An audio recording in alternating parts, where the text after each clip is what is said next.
જૂનાગઢની અંદર સ્થિતિ ખરાબ થઈ શકે છે વરસાદને લઈને, કારણ કે છેલ્લા 2 કલાકની અંદર જૂનાગઢ શહેરમાં 3.5 ઇંચ વરસાદ ખાબક્યો છે। જૂનાગઢ શહેરમાં છેલ્લા 2 કલાકમાં 3.5 ઇંચ વરસાદ ખાબક્યો છે, જ્યારે 5.5 ઇંચ વરસાદ ગિરનાર વિસ્તારની અંદર છેલ્લા 2 કલાકમાં ખાબક્યો છે। જૂનાગઢ જિલ્લા કલેક્ટરે આ જે પોસ્ટ કરી છે આપ જોઈ શકો છો। જૂનાગઢ સિટી વિસ્તાર અને ગિરનારને લઈ આ પોસ્ટ છે।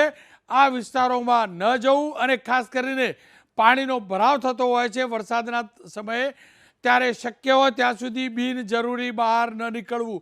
જૂનાગઢમાં ગઈકાલે પણ, માફ કરજો પરમ દિવસે પણ અતિશય વરસાદ પડ્યો હતો શહેરમાં। જી ઓમપ્રકાશ મચ્છરાજી મારી સાથે જોડાયા છે, મહાનગરપાલિકાના કમિશનર છે। કમિશનર સાહેબ, મારે એ જાણવું હતું કયા વિસ્તારો એવા છે જ્યાં વધુ જળભરાવ થયો છે અને નાગરિકોને આપ શું અપીલ કરવા માંગશો જૂનાગઢ અને જે પણ પ્રવાસી આવતા હશે એમને? રોનકભાઈ, છેલ્લા 2 કલાકમાં ગિરનાર ઉપર લગભગ 5.5 ઇંચ જેવી વરસાદ થઈ છે અને સિટીમાં લગભગ 3.5 ઇંચ જેવી વરસાદ થઈ છે। એક સમયે દામોદર કંડ ઉપરથી રોડ ઉપર 1-2 ફૂટ જેવું પાણી આવી ગયું હતું અને કાલવા વોંકડો જે છે આ પણ ખૂબ ચલાચલ ચાલતો હતો, પરંતુ ગયા વર્ષે જે પ્રોટેક્શન વોલ તૂટી ગઈ હતી, આ વર્ષે કોર્પોરેશન દ્વારા તમામ પ્રોટેક્શન વોલને ફરીથી બનાવી દેવામાં આવી હતી, જેથી માણસોના ઘરોમાં પાણી નથી ઘૂસ્યો।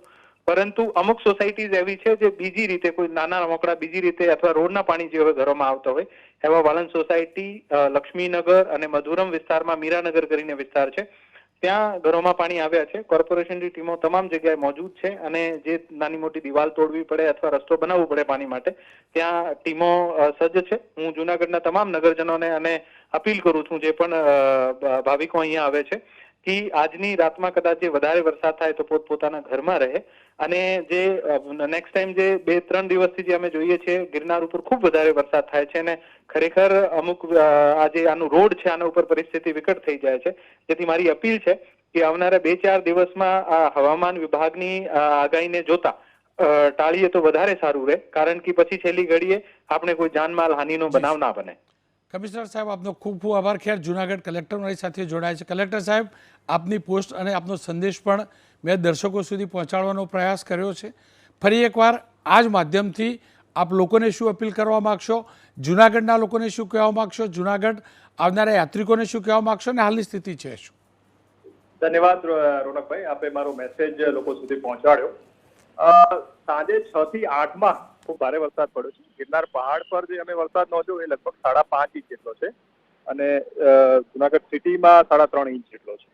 અને જ્યારે જુનાગઢ ગિરનાર ઉપર પાણી પડતું હોય એટલે ધસમસતા વેગ સાથે પાણી નીચે આવતું હોય છે અને એના કારણે ખૂબ વધારે પ્રવાસી અત્યારે સિટીના કાળવા, સોનરખ નદીઓમાંથી પાણી અત્યારે પસાર થઈ છે। અમે અત્યારે કાળવા ચોક છે ત્યાં ઉભા છીએ અને ત્યાં અત્યારે પરિસ્થિતિનું અમે નિરીક્ષણ કરી રહ્યા છીએ। અમારા અત્યારે તંત્રમાં ફોરેસ્ટની ટીમ ઉપર હોય છે, સાથે સાથે ફાયરની ટીમ, SDRF, તમામ લોકો એલર્ટ પર છે।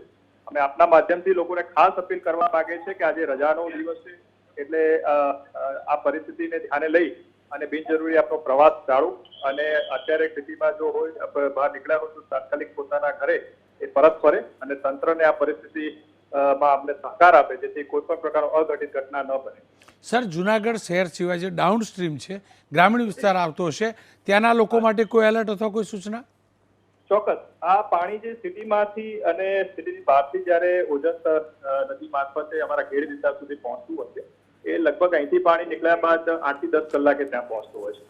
એટલે એ તમામ અમારા તાલુકામાં SDM, મામલતદાર, TDOને અમે એલર્ટ કર્યા છે। જે અમારા નીચાણવાળા ગામડાઓ છે એમના સરપંચ, તલાટીઓને પણ એલર્ટ કર્યા છે અને જે રસ્તા ઓવરટોપિંગ થાય છે એટલે તાત્કાલિક અમે પોલીસની ટીમ પણ ત્યાં રાખીએ છીએ, જેથી કોઈ વાહન જે અનનેસેસરી ત્યાંથી પસાર ન થાય અને કોઈ એવી ઘટના ન બને। આપના માધ્યમથી તમામ ડાઉનસ્ટ્રીમના ગામડાઓ અને તાલુકાઓને પણ લોકોને પણ ખાસ વિનંતી છે કે રાતના સમયે આપનો પ્રવાસ ટાળો અને આગામી 2 દિવસ સુધી પણ આ પરિસ્થિતિ રહી શકે છે, તો એ બાબતે સાવચેતી રાખવામાં આવે અને કોઈ પણ એવું લાગે તો અમારા કંટ્રોલ રૂમ છે એની પર જાણ કરશે તો અમે તાત્કાલિક રેસ્ક્યુ કામગીરી પણ હાથ ધરી શકીએ। કલેક્ટર સાહેબ, આપનો ખૂબ ખૂબ આભાર।